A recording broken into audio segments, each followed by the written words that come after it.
அனைவருக்கும் இனிய வணக்கம். அன்பின் ஆன்மீகம் யூடியூப் சேனலுக்கு உங்களை அன்புடன் வரவேற்கிறோம். இன்றைய பதிவில் 2026ஆம் வருடத்தில் மார்ச் மாதத்தில் வரக்கூடிய பௌர்ணமி நாள் குறித்த தகவலை நம்ம தொடர்ந்து பார்க்கலாம்.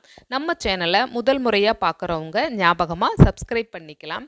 2026ஆம் வருடம் மார்ச் மாதம் 3ஆம் தேதி செவ்வாய்க்கிழமை மாசி மாதம் 19ஆம் தேதியன்று பௌர்ணமி தினம் வருகிறது.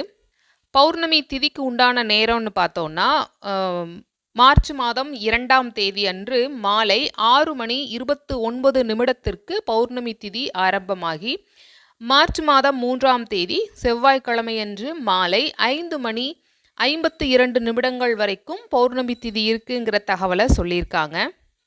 இந்த பௌர்ணமி நாளில் சந்திர கிரகணமும் நிகழ இருக்கு. சந்திர கிரகணம் எப்பொழுது நிகழ இருக்கு, எவ்வளவு மணி நேரம் வரைக்கும் சந்திர கிரகணம் இருக்கு அப்படிங்கிற தகவலையும் நம்ம பதிவு செஞ்சுருக்கோம். அதற்கு உண்டான வீடியோ இந்த வீடியோவோட எண்டு ஸ்க்ரீனில் கொடுக்கப்பட்டிருக்கு. அதையும் பார்த்து நீங்கள் பயன்பெறலாம்.